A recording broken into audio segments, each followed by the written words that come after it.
I have handled more wills than I can remember. Simple ones, bitter ones, peculiar ones, even the kind wrapped in guilt or regret. But only one ever made my hands tremble. The night before the reading, I sat alone in my office, the lamp casting a yellow pool of light across the mahogany desk. Outside, the city hummed with distant traffic, but inside those walls, everything felt still. Too still. I had received the envelope only 12 hours earlier, delivered not by courier, but by a private investigator, something that already set my instincts on edge. And when I opened it, when I saw the ink, the pressure marks, the indentation on the signature line, I knew. Something was wrong with this will. My name is Adrian Kessler, estate lawyer for more than 2 decades. I have seen families torn apart over property smaller than a postage stamp, and I've watched siblings who once shared beds as children nearly fight to the death over an antique clock. But the Hawthornes, this family, was different, or so I believed. The deceased, Dr. Julian Hawthorne, was a respected psychiatrist, a man whose clinical books sat on the shelves of universities around the world, a man who had spent years dissecting the human mind. His reputation was immaculate, his legacy seemingly straightforward. And yet, as I stared at his so-called final will and testament, the words felt wrong. Not illegal, just wrong. Too many inconsistencies. Too many things that Dr. Hawthorne, meticulous as he was, would never have phrased that way. The tone felt colder, more transactional, lacking the emotional intelligence that saturated his earlier legal documents. I knew his writing well. I had drafted 3 previous wills for him. This one was not mine, and I suspected it wasn't his either. Still, the reading had been scheduled. The family expected closure. And professionally, I needed evidence before raising accusations. Suspicion alone could not halt an inheritance procedure. All I could do was proceed, carefully. By the morning, as I walked into the Hawthorne estate, the air felt thick, heavy with grief, and something else I couldn't yet name. Perhaps tension, perhaps dread. The mansion stood like a monument carved from stone, its gray bricks veined with years of ivy, windows tall and solemn, the kind of home that spoke of generational privilege, of wealth layered with expectations.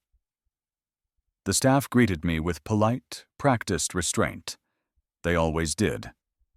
This house was a place where emotions were handled quietly, behind closed doors, behind locked hearts. Inside the great room, the family waited. I recognized Eleanor Hawthorne first, the eldest daughter, sharp-eyed, composed, her posture rigid enough to snap. At 36, she carried herself like someone accustomed to authority. The kind of woman who measured every word before speaking, every expression before showing it. She was the one the world always assumed would inherit most of her father's estate. She had practically managed his life during the last few years. Beside her stood Michael, the middle child, 33, disheveled, brilliant, unstable. He was a failed novelist, or rather an unpublished one, and the type who vacillated between self-loathing and aggression without warning. I had seen him at previous meetings, always restless, always looking like he wanted to either apologize or scream. And then there was Lydia, the youngest at 28, soft-spoken, gentle, and the only one whose grief seemed genuine. Her hands were clasped tightly in front of her, knuckles pale with tension. Lydia was the child Dr. Hawthorne protected. Some would say spoiled, but in truth, she simply possessed the emotional honesty the rest of the family lacked. Across the room sat Margaret, Dr. Hawthorne's second wife, widow now for 3 days. A striking woman in her early 50s with a controlled elegance. She was the kind who listened more than she spoke, and when she did speak, her words were like feathers dipped in acid, soft, but with a sting you felt hours later. She had married Julian 15 years ago. His children never forgave her for it. And finally, By the window stood Arthur Finch, Julian's younger brother, rarely present in the man's life, but always present when money entered the conversation. He looked outward, hands behind his back, as though the scene unfolding behind him was beneath his notice. 6 people, 6 motives, 6 potential manipulators. As they settled into their chairs, I felt their eyes land on me with the same weight a jury gives a defendant. I took my seat at the head of the long table, the will encased in a clear plastic protector beside me. I cleared my throat. "We'll begin shortly. Thank you all for your patience." Eleanor's voice sliced through the silence. "Mr. Kessler, my father left instructions that the will was to be read immediately after his cremation. We've honored that. I trust there won't be delays." Her gaze flicked briefly to the document, then back to me. She was always efficient, always assertive, always the leader, but efficiency didn't erase suspicion. Michael leaned back, arms crossed. "Just read it, Adrian. Get it over with. Some of us aren't here for a family reunion." Margaret shot him a daggered look, but said nothing. Lydia whispered, "Please, can we just do this respectfully?" Her voice wavered. I nodded slowly, not just in agreement, but because the weight inside me grew heavier. I couldn't shake the sense that I was about to trigger a detonation. The will rested beneath my hand, like something alive, something breathing with unspoken truths. I knew what it said. I had read it twice, then 3 times. Each pass had deepened my unease. I opened the document. The room seemed to contract, the walls leaning closer, the air thick enough to taste. I began reading the standard clauses: personal identification, declaration of sound mind, revocation of prior wills, all typical, all familiar. Then came the first allocation. "To my beloved wife, Margaret Hawthorne, I leave the sum of—" Margaret's eyebrows ascended slightly. She already knew she would receive the lion's share. Julian had adored her. But then, the amount of $5,000. Michael scoffed loudly. "You're kidding." Eleanor's eyes narrowed like slits. "That can't be accurate." Margaret blinked, slowly, as if the breath had been punched from her. "Adrian, that must be a mistake." I kept reading, even though every eye in the room felt like a blade pressed against me. "To my son, Michael Hawthorne." Michael leaned forward, anticipation tightening his jaw. "I leave a single item, the chestnut box located on the upper shelf of my study closet." He froze. "What box?" His voice was hollow, shaking with hostility. "To my daughter, Eleanor Hawthorne." Eleanor's back straightened. "I leave the responsibility of managing my public archive. Compensation for this role is not included." Her lips parted. Not a gasp, not a protest, simply disbelief in its purest form. "To my youngest daughter, Lydia Hawthorne." Lydia looked around as though needing to confirm she was awake, still alive, still hearing correctly. "I leave the remainder of my estate, including the Hawthorne residence, the Mendel Psychiatric Foundation shares, and all personal accounts." Silence. Absolute, suffocating silence. Shock spread through the room like cold water through cracks. Eleanor's expression curdled into something dark and dangerous. Michael's face blanched. Margaret stared at the table.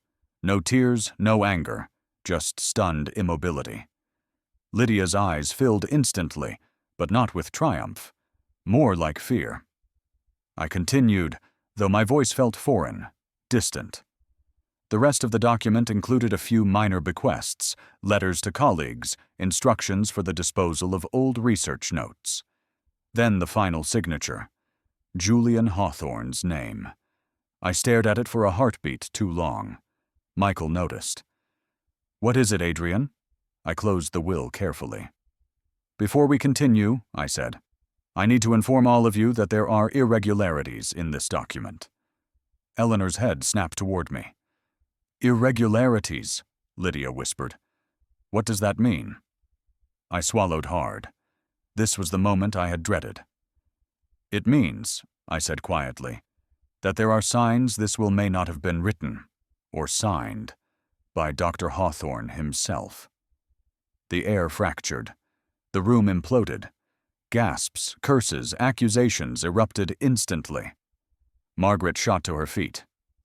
"Are you suggesting someone forged my husband's will?" Michael stood up too. "Or are you the one manipulating things, Adrian?" Arthur finally turned from the window, voice low, measured. "Who had the most to gain from such changes?" Eleanor's eyes landed on Lydia, dark, suspicious, unblinking. "Her." Lydia shook her head, tears slipping free. I would never." Before the chaos could ignite into a full inferno, I raised my hand. "There's more you need to hear," I said, "and it concerns the day your father died." The room fell silent again, this time with the weight of dread instead of shock. And in that moment, I knew. Whatever happened next would change all of their lives, and possibly ruin mine. The moment I mentioned the day Julian Hawthorne died, the room shifted, not physically, but emotionally. Something tightened, coiled, pulled inward, as if every person seated around that table understood, on some instinctive level, that whatever I was about to say would tear open a truth they were not prepared for. Michael lowered himself back into his chair, his fingers drumming anxiously on the polished table. Eleanor leaned forward, elbows sharp, eyes narrowing. Margaret clasped her hands together, knuckles whitening. Lydia looked at me like she was drowning silently, waiting for someone to explain why her father had left her everything he owned. Arthur remained statuesque, observing, studying, calculating. I took a breath. "In the days before Dr. Hawthorne's death," I began carefully, "he had scheduled an appointment with me. He said it was urgent. He insisted on meeting to discuss amendments to his will." Eleanor's chin lifted. "I knew about that meeting. He told me he wanted to revise some allocations, but didn't specify what." "Yes," I replied. "But here's the crucial detail. Your father wanted to remove someone from the will entirely." A ripple of shock passed through the room. Michael whispered, "Who?" When I answered, every voice died. "He didn't tell me." That silence, raw, bewildered, suspicious, spread like smoke. "What do you mean he didn't tell you?" Eleanor demanded. "Who schedules an urgent meeting about removing someone and then refuses to name them?" "He wanted to speak in person," I said. "He said it was too sensitive for a phone call." Margaret finally spoke, her voice thin and brittle. "He didn't mention anything to me." "He didn't tell anyone," I said, "because the meeting never happened." Lydia's voice trembled. "Why not?" I hesitated. Then I told them. Dr. Hawthorne collapsed in the parking garage beneath my office before he ever reached the building. Lydia gasped, covering her mouth. Michael froze. Eleanor's eyes widened, but only briefly, then narrowed again, skeptical. Arthur muttered, "A stroke?" I nodded. "Yes, the paramedics attempted resuscitation, but he never regained consciousness." The echo of my words seemed to linger in the air long after I finished speaking. Not grief, not shock, suspicion. It was thick, pulsing through the room. Margaret swallowed hard. "He never told me he was meeting you." "He didn't tell me either," Lydia whispered. Eleanor glanced at her, something dark flickering in her eyes. "Of course he didn't." Michael pointed a shaking finger at Eleanor. "Why are you looking at her like that?" "Because she's the one who inherited everything," Eleanor snapped. "She didn't write the damn will," Michael shot back.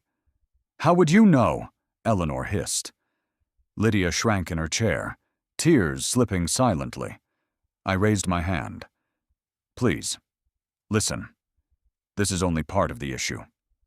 All heads turned toward me. "The document we read today, is not the one your father intended for me to draft. His notes from 2 months ago, notes he left with my assistant, indicate allocations that match none of this." "What kind of allocations?" Margaret asked. "Significantly different ones. Balanced ones." I locked eyes with her. "Including a large trust for you." Her lips parted. "A trust? He promised. He promised he would secure my future." "He did," I said, "but that trust is nowhere in this will." "And the rest of us?" Michael muttered. "Michael," I said slowly, "your father wanted to leave you something far more substantial than a chestnut box."